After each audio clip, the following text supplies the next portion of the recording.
വംശീ വിഭൂഷിതകരാൽ നവനീരദാപാൽ പീതാംബരാൽ അരുണബിംബപരാഗരോഷ്ടാൽ പൂർണേന്ദു സുന്ദരമുഖാൽ അരവിന്ദനേത്രാൽ കൃഷ്ണാത് പരം കിമപി തത്വമഹം ന ജാനേ. ഓം നമോ ഭഗവതേ വാസുദേവായ. ഓം നമോ നാരായണായ. സദ്ഗുരുഭ്യോ നമഃ. ശ്രീമദ്ഭാഗവതം ദശമസ്കന്ധം ഉത്തരാർദ്ധം അഷ്ടസപ്തതിതമോധ്യായ 78ാമത്തെ അധ്യായം.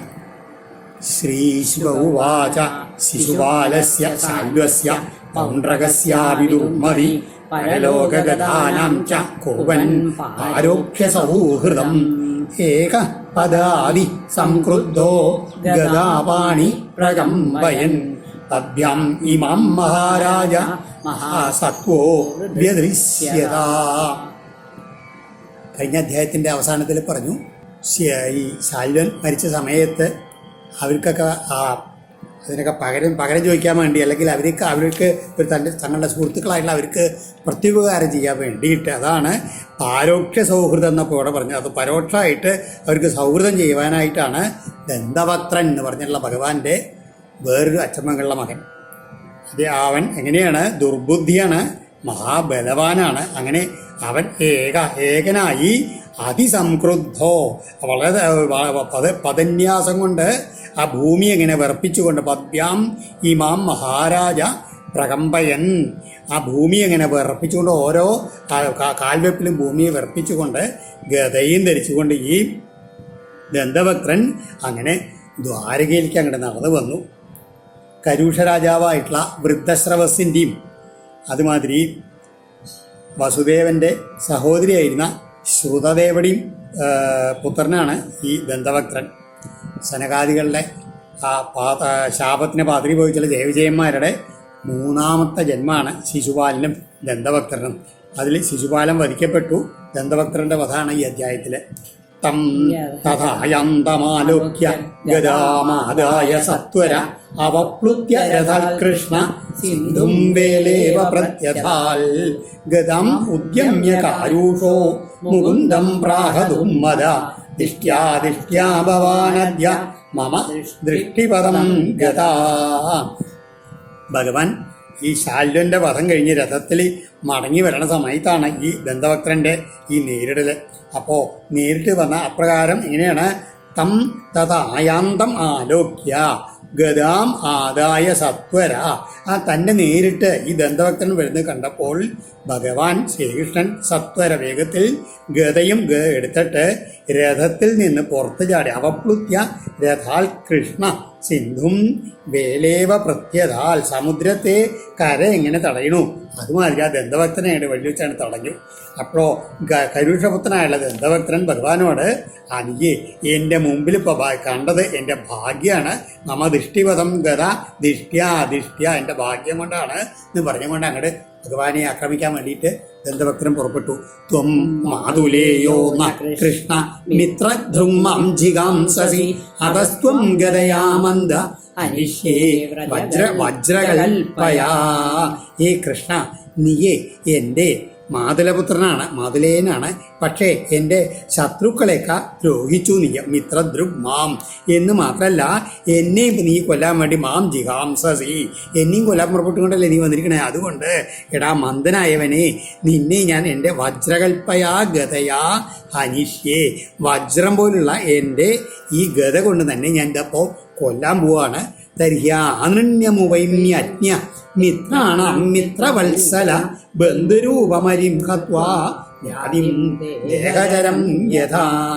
ഇതാണ് എനിക്ക് എൻ്റെ ചങ്ങാതിമാർക്ക് ഒരു പ്രത്യുപകാരം ചെയ്യാൻ ഉള്ളൊരു മാർഗ്ഗമാണെന്ന് പറയുകയാണ്. എന്താണ്?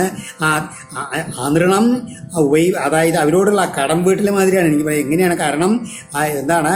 മിത്രാണാം ബന്ധുരൂപമരി, നീ ഞങ്ങളുടെ ബന്ധുവാണെങ്കിൽ കൂടിയിട്ട് ഞങ്ങളുടെ ശത്രുവായിട്ടാണ് നീ പ്രവർത്തിക്കുന്നത്. അങ്ങനെയുള്ള ആ ശത്രുത്വം വെച്ചുകൊണ്ടുള്ള നിന്നെ ഞാനോ പുറത്ത് സ്നേഹം പ്രകടിച്ചുകൊണ്ടാണ് ഞങ്ങളുടെ അടുത്തൊക്കെ വന്നിരുന്നത്. ആ നിന്നെ നിഗ്രഹിക്കുക കൊണ്ട് എന്തുണ്ടാവും, എൻ്റെ ചങ്ങാതിമാർക്ക് വലിയ സന്തോഷമായി തീരും, അവരോടുള്ള കടം വീട്ട് ഞാൻ എന്ന് പറയുകയാണ്. എന്ന് മാത്രമല്ല, ഏതുമാതിരിയാണ് നിന്നെ ഞാൻ വഹിക്കുക, ആ ദേഹചരം ആത്മാ വ്യാധിം ദേഹചരം യഥാ, ശരീരത്തിനെ ബാധിച്ചുള്ള രോഗത്തിനെ ശമിപ്പിക്കുന്ന പോലെയാണ് നിന്നെ വധിച്ചാൽ എന്നൊക്കെ പറയുകയാണ്.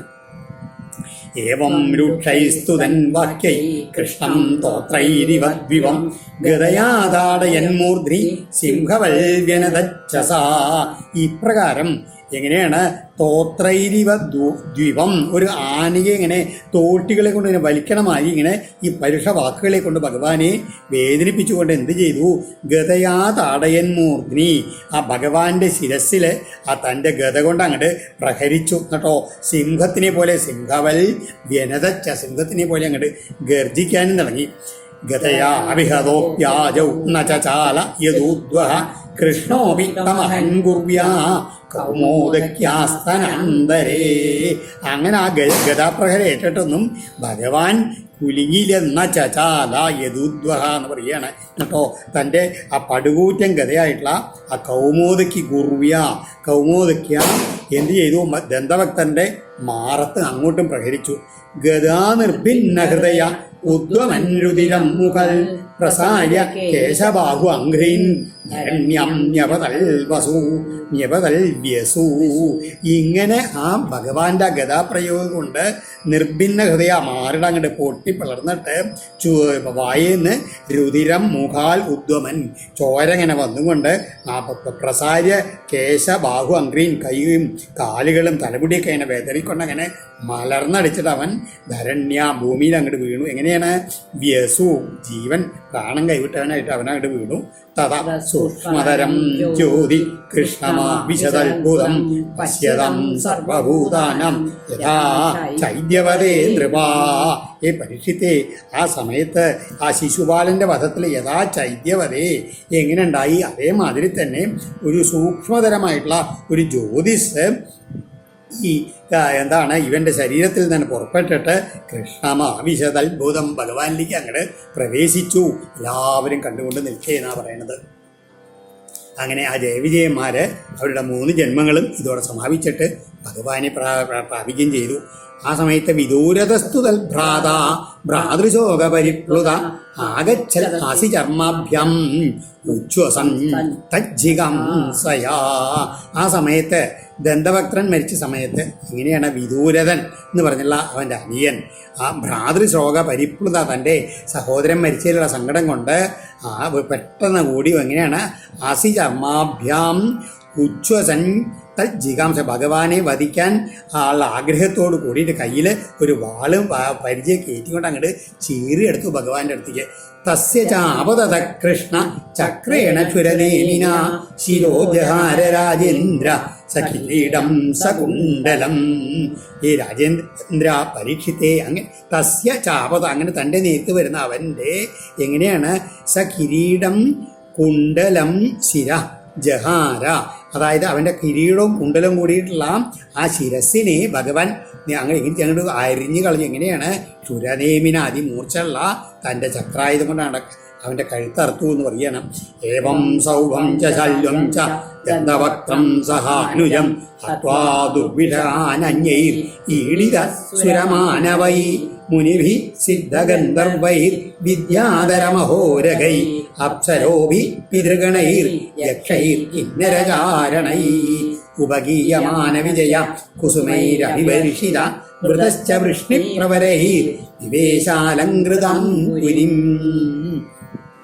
ഏവം ഇപ്രകാരം സൗഭം ച ശാല്വം ച, ആ ശാല്വനെയും ആ ശാല്വന്റെ ആ സൗഭം എന്നുള്ള വിമാനത്തെയും അതുമാതിരി ദന്തഭക്തനെയും അവൻ്റെ അനുജനെയും ഹത്വാ ദുർവിഷകാൻ അന്യൈർ, അതുമാതിരി ഇപ്രകാരം വധിച്ചിട്ട് എങ്ങനെയാണ്, സഹിപ്പാനെഴുതാത്ത ആയിരുന്നു ഇവരെല്ലാവരും വധിച്ചതിന് ശേഷം അന്യൈർ ഈഡിത സുരമാനവൈ, ആ ഭഗവാന്റെ മഹൽ കർമ്മങ്ങളൊക്കെ കണ്ടിട്ട് ഭഗവാനെ മനുഷ്യന്മാർ, ദേവന്മാർ, മഹർഷിമാർ, സിദ്ധന്മാർ, ഗന്ധർവന്മാർ, എല്ലാവരും വിദ്യാധരന്മാർ, ഉരകങ്ങൾ, അപ്സരസ്സുകൾ, പിതൃഗണങ്ങൾ, യക്ഷന്മാർ, കിന്നരന്മാർ, ചാരണന്മാർ അവരെല്ലാവരും ഭഗവാന്റെ ആ വിജയത്തിനെ അങ്ങനെ പാടി സ്തുതിക്കാൻ തുടങ്ങി.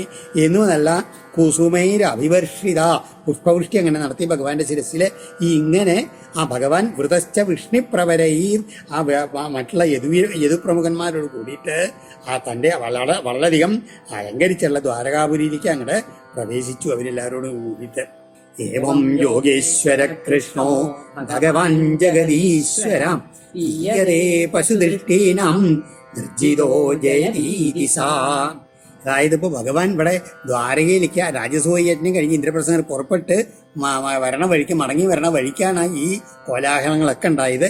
അതിനുശേഷം ആ ദ്വാരകയിലേക്കാണ് പ്രവേശിച്ചു എന്നാണ് പറയുന്നത്. അങ്ങനെ ആ യോഗേശ്വരനായിട്ടുള്ള ഭഗവാൻ ജഗദീശ്വര കൃഷ്ണ ശ്രീകൃഷ്ണ ലോകങ്ങൾക്കെല്ലാം ഈശ്വരനായുള്ള ശ്രീകൃഷ്ണൻ ഇപ്രകാരം ജയതി ഇതി, അതായത് എന്നും ജയിക്കുക തന്നെ ചെയ്യുന്നുള്ളത് വാസ്തവാണെന്ന് പറയാണ്.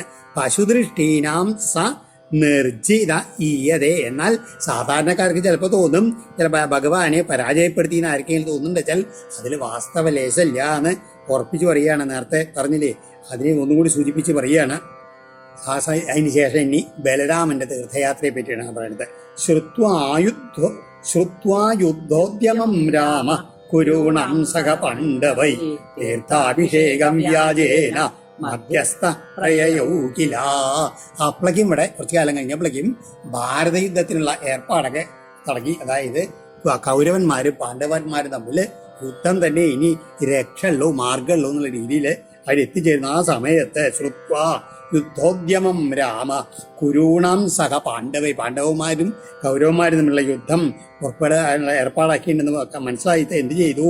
മധ്യസ്ഥ പ്രയൗഖില തീർത്ഥാഭിഷേക. ബലരാമസ്വാമി എന്ത് ചെയ്തു? ഞാൻ വിടുന്ന ഒരു തീർത്ഥയാത്രയായിട്ടാണ്ട് പോയി കളയാന്ന് വിചാരിച്ചു. കാരണം അദ്ദേഹം മധ്യസ്ഥനായിരുന്നു. എന്ന് വെച്ചാൽ രണ്ട് കക്ഷിയിൽ ചേരാൻ അദ്ദേഹത്തിന് ആഗ്രഹം ഉണ്ടായിരുന്നില്ല. കാരണം കൗരവന്മാരുടെ പക്ഷത്ത് തൻ്റെ ശിഷ്യനായിട്ട് ദുര്യോധനുണ്ട്. അപ്പം ദുര്യോധനോട് ഒരു ചെറിയൊരു പക്ഷപാതം ബലരാമനുണ്ട്.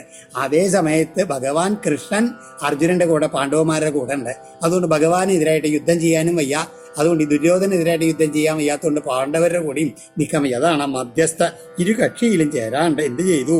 എന്താ ഇവിടെ ഉണ്ടാവാതിരിക്കുകയല്ലേ നല്ല രീതിയിൽ ഞാൻ ഒരു തീർത്ഥാടനത്തിന് പോവാന്ന് പറഞ്ഞിട്ട് അങ്ങോട്ട് പ്രയൗഖില യാത്രയായി പോലും എന്നാണ് പറയണത്. സ്നാത്വാ പ്രഭാസേ സന്ദർഭ്യ ദേവർഷി പിതൃമാനവാൻ സരസ്വതിം പ്രതിശ്രോതം യയൗ ബ്രാഹ്മണ സംവൃത. ആചാര്യം പറയും ഇവിടെ ഈ എങ്ങനെയെന്ന് വെച്ച് കഴിഞ്ഞാൽ നമ്മൾ വീട്ടിലെ പ്രാരംഭതോ അല്ലെങ്കിൽ എന്തെങ്കിലും ജീവിതത്തിൽ നേരിടാനുള്ള ഒരു പേടി കാരണം ഒളിച്ചോടിയിട്ട് തീർത്ഥയാത്ര നടത്തിയിട്ട് ഒരു കാര്യമില്ല എന്ന് പറയാറുണ്ട്. അപ്പോൾ നമ്മൾ ജീവിതത്തിൽ പ്രശ്നം ഉണ്ടെങ്കിൽ അതിനെ നേരിടന്നേ വേണ്ട, അതൊന്ന് ഒളിച്ചോടിയിട്ട് തീർത്ഥയാത്ര ചെയ്തിട്ട് കാര്യമൊന്നുമില്ല. അതാണ് അവിടെ സൂചിപ്പിക്കുന്നത്. ബലരാമസ്വാമി എന്താ ഈ ഭാരതയുദ്ധം കാണണ്ടാന്ന് വെച്ചാൽ അവിടുന്ന് ഒളിച്ചോടി പോയത്. അവസാനം അദ്ദേഹത്തിന് എന്ത് കാണണ്ടാന്ന് ഉള്ളിലുണ്ടായിരുന്നു അതന്നെ കാണേണ്ടി വന്നു എന്നുള്ളതാണ് ഇനിയിപ്പോൾ പറയാൻ പോണത്. എന്നിട്ടോ അവിടെ തീർത്ഥയാത്രയിൽ പോയിട്ട് സ്നാത്വാ പ്രഭാസേ സന്ദർഭ്യ വളരെ ബ്രാഹ്മണരാൾക്ക് അതിനെ കൂടിയിട്ടാണ് പോയിരിക്കുന്നത്. അവിടെ പ്രഭാസ തീർത്ഥത്തിൽ പോയിട്ട് സ്നാനം ചെയ്തിട്ട് അവിടെ തർപ്പണമൊക്കെ ചെയ്തിട്ട് ദേവർഷി പിതൃമാനവാൻ, അതായത് ദേവന്മാരെയും ഋഷിക്കളെയും പിതൃക്കളെയൊക്കെ സങ്കല്പിച്ചുകൊണ്ട് തർപ്പണമൊക്കെ ചെയ്ത് പ്രതിശ്രോതം സരസ്വതിയും യയൗ. അതിനുശേഷം സരസ്വതി നദിയുടെ ഒഴുക്കിൻ്റെ തീരത്ത് കൂടെ ഒഴുക്കിനെതിരായിട്ട് അങ്ങനെ യാത്ര ചെയ്തു മേൽപോട്ട്. ഋതൂദകം ബിന്ദുസര ത്രിതകൂപം സുദർശനം വിശാലം ബ്രഹ്മതീർത്ഥം ചക്രം പ്രാചീം സരസ്വതിം. പൃഥൂതകം ബിന്ദുസരസ് ത്രിതകൂപം സുദർശനതീർത്ഥം വിശാലം ബ്രഹ്മതീർത്ഥം ചക്രതീർത്ഥം. ഇങ്ങനെ ആ സരസ്വതി നദിയിലുള്ള എല്ലാ തീർത്ഥങ്ങളും സന്ദർശിച്ചുകൊണ്ടാണ് അങ്ങനെ പോയത്. എന്നിട്ടോ യമുനാമനുയാന്യേവ ഗംഗാമനുഷ ഭാരത ജഗാമ നൈമിഷം ക്ഷേത്ര ഋഷയ സത്രമാസതേ. അതിനുശേഷം ഈ സരസ്വതിയുടെ തീരത്ത് പോയിട്ട് പിന്നീട് എന്ത് ചെയ്തു?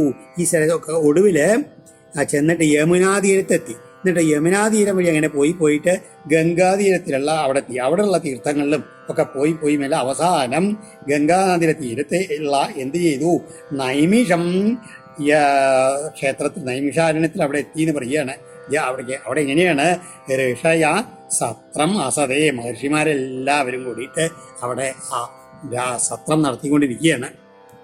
ശൗനകാദി മഹർഷികളെ ദീർഘസത്രം നടത്തിയിട്ട് നമ്മൾ ഭാഗവത്തിന്റെ ആരംഭത്തിൽ കണ്ടില്ലേ. അങ്ങനെ സൂതൻ ശൗനകാദികൾക്ക് അങ്ങനെ പുരാണങ്ങൾ ഉപദേശിച്ചു പറഞ്ഞുകൊണ്ടിരിക്കുകയാണ്. തമാഗതമഭിപ്രേത്യ മുനയോ ദീർഘസത്രിണ അഭിനന്ദ്യയതാന്യായം പ്രണമ്യോത്ഥായ ചാർച്ചയൻ. ദീർഘസത്രിണ, അവിടെ ദീർഘസത്രം നടത്തിക്കൊണ്ടിരിക്കുന്ന എല്ലാ മുനയ മഹർഷിമാരെല്ലാവരും തം ആഗതം അഭിപ്രേത്യ, ബലരാമസ്വാമി വന്നിട്ടുണ്ട് എന്നറിഞ്ഞിട്ട് ഉത്ഥായ, വേഗത്തിൽ തന്നെ എഴുന്നേറ്റ് അഭിനന്ദ്യ, അദ്ദേഹത്തിന് സ്വാഗതമരളി. എന്നിട്ടോ പ്രണമ്യജ, അദ്ദേഹത്തിനെ നമസ്കരിച്ച് യഥാന്യായം അർച്ചയെ വേണ്ട രീതിയിൽ അദ്ദേഹത്തിനെ പൂജിച്ചു. സോർച്ചിത സപരീവാര കൃതാസന പരിഗ്രഹ രോമഹർഷണമാസീനം മഹർഷി ശിഷ്യമൈക്ഷത. എങ്ങനെ ബലരാസ്വാമി തന്റെ പരിവാരങ്ങളെ പരിവാര സമേതം ഇങ്ങനെ മഹർഷിമാരാൽ അർച്ചിത ആരാധിക്കപ്പെട്ടവനായിട്ട് കൃതാസന പരിഗ്രഹ വേണ്ട രീതിയിൽ ഇരിപ്പിടങ്ങളൊക്കെ സ്വീകരിച്ചതിന് ശേഷം അദ്ദേഹം മഹർഷേ ശിഷ്യം ആസീനം രോമഹർഷണം ഐക്ഷത. ഇങ്ങനെ ഇരിക്കുമ്പോഴാണ് ആചാര്യസ്ഥാനത്ത് വേദവ്യാസ മഹർഷിയുടെ ശിഷ്യനായിട്ടുള്ള സൂതൻ രോമഹർഷൻ അങ്ങനെ അവിടെ ഇരിക്കണ കണ്ടു. എന്താണ്, ബാക്കി എല്ലാവരും എഴുന്നേറ്റിട്ട് ഇദ്ദേഹത്തിനെ അഭിവാദനം ചെയ്ത് സ്വീകരിച്ച് വരുത്തി നമസ്കരിക്കുകയൊക്കെ ചെയ്തു. എന്നാലോ അവിടെ ഇരിക്കുന്നതാണ്, സൂതൻ മാത്രം എഴുന്നേറ്റിരിക്കുകയാണ്. അതാണ് അപ്രത്യുത്ഥായിനം സൂതം ആകൃത പ്രഹ്വണ അഞ്ജലിം അധ്യാസീനം ച തൻവിപ്രാം ചുഹോവോദ്വീക്ഷമാധവ. താൻ വിപ്രാൻ അധ്യാസീനം അപ്രത്യുത്ഥായിനം, അതായത് ഇവിടെ ആ ബ്രാഹ്മണന്മാരാണ്, ശ്രേഷ്ഠന്മാരായിട്ടുള്ള ബ്രാഹ്മണരാണ് സഭയിലിരിക്കുന്ന എല്ലാവരും. എന്നാൽ അവരുടെയൊക്കെ മീതെയുള്ള ഉയർന്ന സ്ഥാനത്തില് ഇരിക്കേണ്ടാര് ഈ സൂതൻ എന്ന് പറഞ്ഞാൽ ശരിക്കും ബ്രാഹ്മണനല്ല, ആ സാധാരണ രീതിയിലേ പ്രതിലോമ ജനാണെന്നാണ് പറയാറ്. ഇത് മുമ്പേക്ക് അത് പറഞ്ഞിട്ടുണ്ട്. അങ്ങനെയുള്ള ഇരിക്കുക എന്ന് മാത്രല്ല, അവിടെ ഉയർന്ന സ്ഥാനത്ത് ഇരിക്കുമെന്ന് മാത്രല്ല, അപ്രത്യുത്ഥായന താൻ വന്നിട്ട് ഒന്ന് എഴുന്നേറ്റിട്ട് ആകൃത നമസ്കരിക്കുകയെ കൈകൂപ്പേ ഒന്നും ചെയ്യാത്തവനായിട്ടുള്ള സൂതം ഉദ്ഭീക്ഷ്യ. ആ മാധവൻ ബലരാമസ്വാമി പെട്ടെന്ന് അദ്ദേഹത്തിനായിട്ട് കോപം വന്നു. കസ്മാൽ അസാവിമൻ വിപ്രാൻ അധ്യാസേ പ്രതിലോമജ ധർമ്മപാലം തദൈവാസ്മൻ മതമർഹതി ദുർമതി. ബലരാമസ്വാമി പറയാണ്, എന്താണ് അസൗ ദുർമതി, ഈ ദുർബുദ്ധിയായിട്ടുള്ളവൻ പ്രതിലോമജ, അതിലത് പ്രതിലോമജനാണ് എന്ന് പറയാണ്. പ്രതിലോമജൻ എന്ന് പറഞ്ഞു കഴിഞ്ഞാൽ ഈ ക്ഷത്രിയന് ബ്രാഹ്മണ സ്ത്രീയിൽ ഉണ്ടാവുന്നത്, അല്ലെങ്കിൽ വൈശ്യന് ക്ഷത്രിയ സ്ത്രീ, ഇവനൊക്കെയാണ് പ്രതിലോമജന്മാരെന്ന് പറയാം. അങ്ങനെയുള്ള ആൾക്കാരാണ് ഈ സൂതനൊക്കെ അതിൽ പെട്ടതാണെന്നാണ് പറയുക. ഇങ്ങനെയുള്ള ഈ പ്രതിലോമജനായിട്ടുള്ള സൂതൻ എങ്ങനെയാണ് ദുർബുദ്ധിയായിട്ട് ധർമ്മപാലാൻ ഇമാൻ വിപ്രാൻ, ഈ ധർമ്മരക്ഷകന്മാരായിട്ടുള്ള ശ്രേഷ്ഠന്മാരായിട്ടുള്ള ഈ ബ്രാഹ്മണരെയും തഥാ ഏവ ആസ്മാൻ, അതേപോലെ തന്നെ എന്നെയും കസ്മാൽ എന്തുകൊണ്ടാണ് അവഗണിച്ചിരിക്കുന്നത്, ഒരു ഒട്ടും ബഹുമാനം ചെയ്യാണ്ട് അവന് പെരുമാറിയത്, അതുകൊണ്ട് വധമർഹതി, അവനെ വധിക്കന്നെ വേണം എന്നാണ് ബലരാമസ്വാമി ചിന്തിക്കുന്നത്. ഋഷേർ ഭഗവതോ ഭൂത്വാ ശിഷ്യോധീത്യ ബഹൂനി ശ്രീവിഹാസ പുരാണാനി ധർമ്മശാസ്ത്രാണി സർവശാ. ഇവൻ ഭഗവത ഋഷേ ശിഷ്യ ഭൂത്വ, ഭഗവാനായിട്ടുള്ള വേദവ്യാസ മഹർഷിയുടെ ശിഷ്യനായിട്ട് ഭവിച്ചിട്ട് ബഹൂനി ചേതിഹാസ പുരാണാനി, അനവധി ഇതിഹാസങ്ങളും പുരാണങ്ങളും മുഴുവൻ സർവശാ ധർമ്മശാസ്ത്രാണി, ധർമ്മശാസ്ത്രങ്ങളും അധീത്യജ, അധ്യയനം ചെയ്തിട്ടും ഇപ്രകാരം ഇങ്ങനെ ബഹുമാനം ഇല്ലാണ്ട് ഇരിക്കുകയല്ലേ ചെയ്യേണ്ടത്. ഇവിടെ ചെറിയൊരു വിശദീകരണം. അച്ഛനമ്മമാര് ഒരേ വർണ്ണത്തിൽ പെട്ടായാൽ ആ ഉണ്ടാവുന്ന പുത്രനും സന്താനവും സവർണൻ എന്ന് പറയും. അമ്മ താണവർണ്ണത്തിലാണ്, അച്ഛൻ ഉയർന്ന വർണ്ണത്തിൽ വെച്ചാൽ അതിന് അനുലോമജൻ എന്ന് പറയും. നീ മാതാവ് ഉയർന്ന ജാതിയും അതുമാതിരി അച്ഛൻ താഴ്ന്ന ജാതിയാണെന്ന് വെച്ചാൽ അപ്പോഴാണ് ഈ പ്രതിലോമത്വം അവർ. അപ്പം അങ്ങനെയുള്ള ഉണ്ടാകും കുട്ടികളെ പ്രതിലോമജൻ എന്ന് പറയും. ഇങ്ങനെയാണ് ഇവിടെ ക്ഷത്രിയന് ബ്രാഹ്മണ സ്ത്രീയിലുണ്ടായിട്ടുള്ള ഇങ്ങനെയാണ് സൂതൻ എന്ന് പറയാന്നൊക്കെ യാജ്ഞവൽക്യ സ്മൃതിയിൽ പറയുന്നുണ്ട്. അതിനൊക്കെ പറ്റി പല വിവാദങ്ങളും ഉണ്ട്. ഈ സൂതൻ മറ്റേ പ്രതിലോമജനായിരുന്നു എന്നൊക്കെ. ഏതായാലും അതിനെപ്പറ്റി നമുക്ക് ചിന്തിക്കേണ്ട വിസ്തരിച്ചിട്ട് ഇത് മാത്രം ബലരാമസ്വാമിയുടെ ഈ കഥയിൽ മാത്രം നമുക്ക് ചിന്തിച്ചാൽ മതി. അദാന്തസ്യ അവിനീതസ്യ വൃഥാ പണ്ഡിതമാനിനാം ന ഗുണായ ഭവന്തി സ്മ നടസ്യേവാജിതാത്മനാ.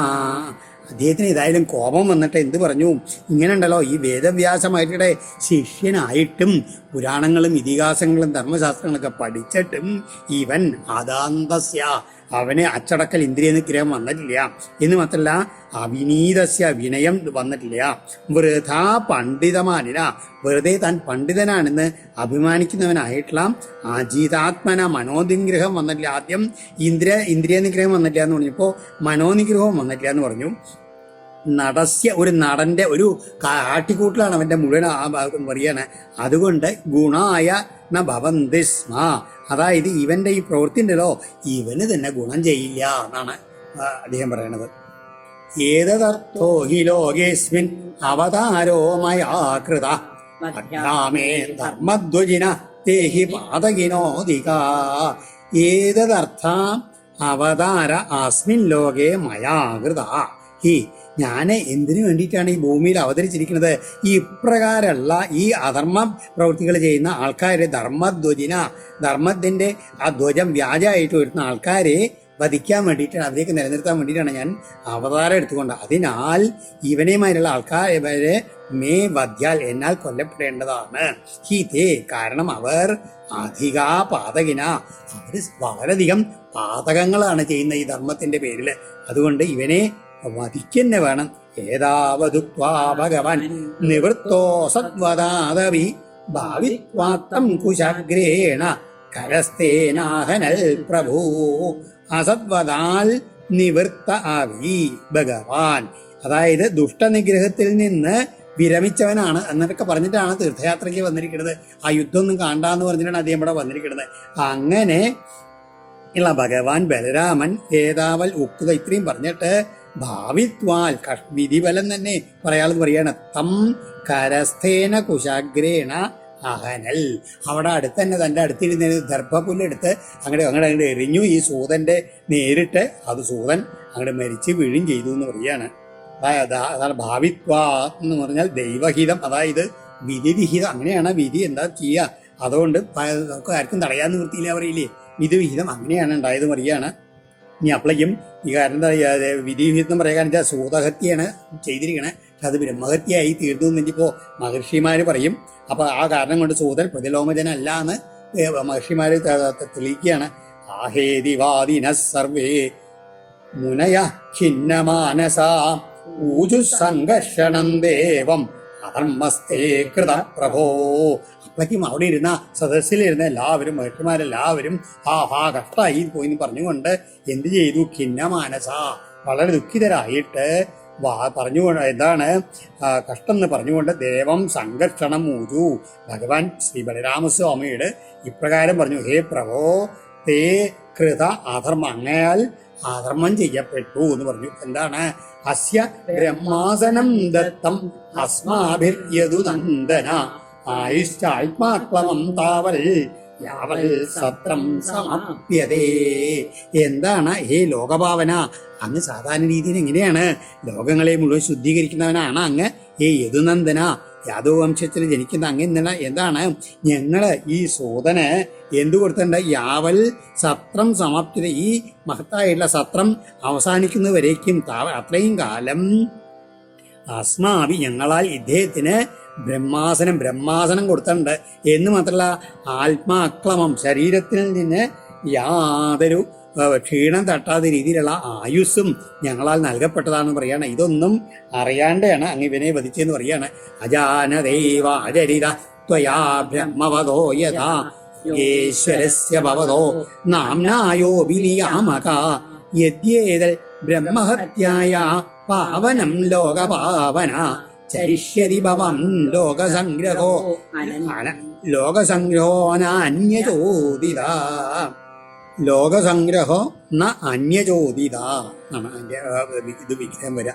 അതായത് ഹേ ലോകഭാവന എന്ന് വീണ്ടും വിളിക്കാൻ, ലോകത്തിനെ മുഴുവൻ ശുദ്ധീകരിക്കുന്നതാണ് അങ്ങ്. ഇപ്പോൾ ഇതൊന്നും അറിയാത്ത അജാനത ഇവ ത്വയാ ബ്രഹ്മവധ, അങ്ങയാൽ ഈ ബ്രാഹ്മണവധം ഉണ്ടായി എന്ന് പറയുന്നത് ഏതു വിധമായാൽ ചെയ്യപ്പെട്ടു.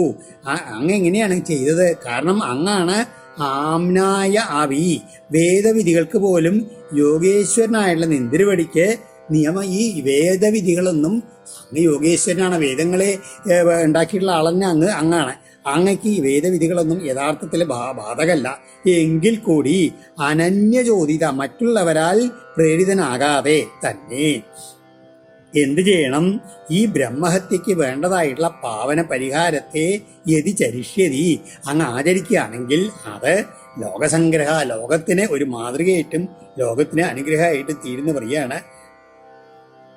അജാനത ബ്രഹ്മവധ യഥ എന്നാണ്. അതായത് അങ്ങ് അറിയാണ്ടാണെങ്കിലും അങ്ങക്കിപ്പോൾ ബ്രഹ്മഹത്യാഭാവമുണ്ട്. അത് അനന്യചോദിത എന്നാണ്. അതായത് വേറൊരാളാൽ പറയപ്പെടാതെ തന്നെ അങ്ങ് സ്വയം അത് മനസ്സിലാക്കിയിട്ട് അതിനുള്ള പ്രതിവിധി അങ്ങ് യഥാർത്ഥത്തിൽ ചെയ്യാണ് വേണ്ടത്. യഥാർത്ഥത്തിൽ പറഞ്ഞാൽ യോഗേശ്വരനും അത് ആമനായങ്ങൾക്ക് അതീതനായിട്ടുള്ള അങ്ങക്ക് ഇതൊന്നും ബാധകല്ല. എങ്കിൽ കൂടി അങ്ങ് ലോകസംഗ്രഹത്തിന് വേണ്ടി അത് ചെയ്യണമെന്ന് പറയാണ്. ശ്രീ ഭഗവാനുവാച കരിഷ്യേ വധനിർവേശം ലോകാനുഗ്രഹകമ്യയാ നിയമപ്രഥമേ കൽപ്പേ യാവാൻ സതു വിധീയതം. അപ്പൊ ബലരാമസ്വാമി ഉടനെ മറുപടി പറഞ്ഞു, ലോകാനുഗ്രഹകമ്യ, ലോകത്തിന്റെ അനുഗ്രഹത്തിലുള്ള ആഗ്രഹം കൊണ്ട് വധനിർവേശം, എന്താ ഞാൻ ചെയ്ത ആ വധത്തിനുള്ള പ്രായശ്ചിത്തം എന്താണെന്ന് വെച്ചാൽ ഞാൻ കരിഷ്യേ, ഞാൻ ചെയ്യുന്നുണ്ട്.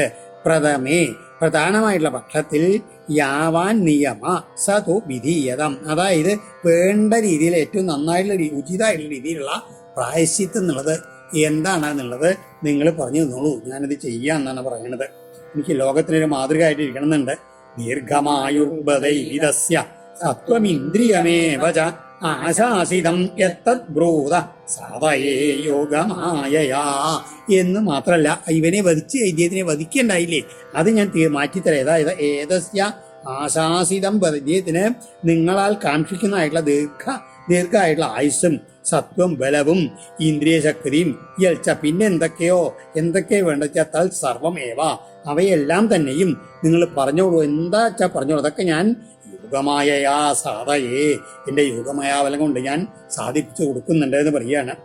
ഋഷയ ഊചു അസ്ത്രസ്യ തവ വീര്യസ്യ മൃത്യോരസ്മാകമേവ ച യഥാ ഭവേൽ വചഃ സത്യം തഥാ രാമ വിധീയതം. ഹേ രാമ, രാമസ്വാമി വിളിക്കുകയാണ് മഹർഷിമാരെ. തവ അസ്ത്രസ്യ വീര്യസ്യ, അങ്ങയുടെ അസ്ത്രത്തിനും വീര്യത്തിനും മൃത്യോ ഏവ, ഈ സൂതന്റെ മരണത്തിനും എപ്രകാരമായാൽ സത്യസ്ഥിതി ഭവേൻ ഉണ്ടാകുമോ തഥാ അപ്രകാരവും, അതുപോലെ തന്നെ അസ്മാകം ഞങ്ങളുടെയും വാക്ക് ഏതോ അതും വിധീയതം രണ്ടും ചെയ്യപ്പെടുന്ന പറയുകയാണ്. അതായത് അങ്ങയുടെ അസ്ത്രം ഒരിക്കലും അമോഘമായി പോകാൻ, അതായത് മോഘമായി പോകാൻ പാടില്ല, അതിന് വൈപരീത്യം വരുന്ന കൂടാൻ പാടില്ല. അതായത് സൂതം മരിച്ച അങ്ങ് കൊന്നു വെച്ചാൽ അത് മരിച്ച കണക്ക് തന്നെ. അതേ സമയത്ത് ഞങ്ങളുടെ ഈ വാക്കുകളുണ്ടല്ലോ, അതായത് അവന് അജരയും അമരത്തൊക്കെ ഞങ്ങൾ കൊടുത്തിട്ടുണ്ട്, അത് പാലിക്കും വേണം. അതെങ്ങനെയാണ് വേണ്ടത് എന്നുള്ളത് അങ്ങ് ആലോചിച്ചിട്ട് ചെയ്താൽ മതി എന്ന് പറഞ്ഞു. ശ്രീ ഭഗവാനുവാച ആത്മാവൈ പുത്ര ഉൽപ്പന്ന ഇതി വേദാനുശാസനം തസ്മൽ അസ്യ ഭവേൽ വക്ത ആയിരിന്ദ്രിയ സത്വവൻ. അപ്പോ രാമസ്വാമി പറഞ്ഞു, ആത്മാവൈ പുത്ര, അതായത് അവനോൻ തന്നെയാണ് നമ്മുടെ പുത്രനായിട്ട് വീണ്ടും പിറക്കുന്നത്. ഇതി വേദാനുശാസനം എന്നാണ് വേദത്തിലൊക്കെ പറയുന്നുണ്ട്. അതുകൊണ്ട് തസ്മാൽ അസ്യ പുത്രൻ, ഈ രോമകൃഷ്ണന്റെ പുത്രൻ ആയിരി ഇന്ദ്രിയ സത്വവാൻ, ആയുസ്സും ഇന്ദ്രിയശക്തിയും ദേഹബലവും എല്ലാം കൂടിയിട്ട് ഭവിക്കുന്നതാണ്. അതുകൊണ്ട് ഈ രോമകൃഷ്ണന്റെ പുത്രനായിട്ട് രോമകർഷിണി ഉഗ്രശ്രവസ് എന്നുള്ള സൂതന്റെ പുത്രൻ ഇദ്ദേഹത്തിനോട് തുല്യനായിട്ട് എങ്ങനെയാണ് പിതൃതുല്യനായിട്ട് ആ ഇന്ദ്രിയബലവും ആയുസ്സും ദേഹബലവും എല്ലാം കൂടിയിട്ട് അങ്ങനെ ഭഗവാന്മാരുടെ പുരാണ വക്താവായിട്ട് തുടരട്ടെ എന്നാണ് പറയുന്നത്. പിന്നെയോ കിം വാ കാമോ മുനിശ്രേഷ്ഠ ഭൂതാഹം കരവണ്യത അജാനതസ്ത്വപജിതിം യഥാമേ ചിന്ത്യതാംബുധ. അതിനുശേഷം ഹേ ബുദ്ധ, അല്ലയോ പ്രബുദ്ധന്മാരായിട്ടുള്ള മുനിശ്രേഷ്ഠ മഹർഷിമാരെ, വ കിം കാമ, ഭഗവാന്മാർക്ക് ഇനി എന്താണ് ആഗ്രഹം അത് പറയൂ. ഭ്രൂത, പറയുവിൻ. അഹം മത, ഞാൻ പെട്ടെന്ന് കരവാണി അതെല്ലാം ചെയ്തു തരാം. അപജിതിം അജാനത മേ യഥാതു ചിന്ത്യതാം, എന്താണ് പ്രതിവിധി എന്ന് അറിയാത്തിരിക്കുകയാണ് ഞാൻ. അതുകൊണ്ട് അതെന്താണ് പ്രതിവിധിയായിട്ട് ഞാൻ ചെയ്യേണ്ടതെന്നുള്ളത് ഭഗവാന്മാര് എനിക്ക് വേണ്ട രീതിയിൽ ചിന്തിച്ച് പറഞ്ഞു തരൂ എന്ന് പറയുകയാണ്. ഋഷയ ഊചു ഇല്ലുലസ്യ സുതോ ഘോരോ ബല്ലുലോ നാമദാനവ സദൂഷയതി ന സത്രം ഏത്യ പർവണി പർവണി തം പാപം ജഹിതാശാരിക തന്ന ശുശ്രൂഷണം പരം പൂയശോണിതവിന്മൂത്ര സുരാമാംസാവിവരിഷിണം. എന്താണ് ഇല്വലന്റെ മഹർഷിമാര് ഇദ്ദേഹത്തിനോട് മറുപടി പറയുകയാണ്. ഇല്വലന്റെ പുത്രനായിട്ട് ബല്വലൻ എന്ന് പേരുള്ള ഒരു ദാനവനുണ്ട്, ഘോരനായിട്ടുള്ള അസുരൻ. എങ്ങനെയാണ്? സദൂഷയതി ന സത്രം, ഞങ്ങളുടെ ഈ സത്രത്തിനെ അവൻ എങ്ങനെയാണ് പർവണി ഓരോ വാവ് തോറും വന്നിട്ട് ഞങ്ങളുടെ ഈ യജ്ഞങ്ങളൊക്കെ മുടക്കുന്നുണ്ട്. എങ്ങനെയാണ്? എങ്ങനെയാണ് യജ്ഞശാലയിൽ വന്നിട്ട് ഇതില് അമേദ്യങ്ങളായിട്ടുള്ള വസ്തുക്കളുടെ ചലം, ചോര, മലമൂത്രാദികളെ മദ്യം, മാംസമൊക്കെ വർഷിച്ചിട്ട് ഇതിനെയൊക്കെ അശുദ്ധാക്കി തീർന്നു പറയുകയാണ്. എന്നിട്ടോ അതുകൊണ്ട് എന്ത് ചെയ്യണം? ആ അസുരനെ നിഗ്രഹിച്ചാൽ ഞങ്ങൾക്ക് വലിയ അനുഗ്രഹമായി തീരും എന്നാണ് ബലരാമസ്വാമി പറഞ്ഞത്.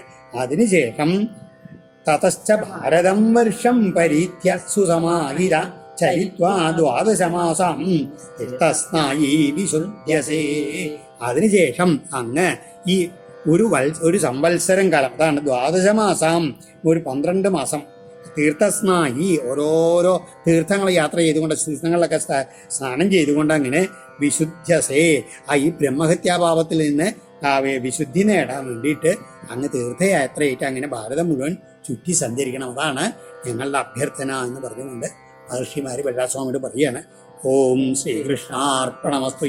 ശ്രീമദ് ഭാഗവതേ മഹാപുരാണേ പാരമഹംസ്യം സംവിധായം ദശമസ്കന്ധേ ഉത്തരാർദ്ധേ ബലദേവചരിതേ ബല്വലവധോപക്രമോ നാമ 87-തമോധ്യായ. സർവത്ര ഗോവിന്ദ നാമ സങ്കീർത്തനം. ഗോവിന്ദ ഗോവിന്ദ.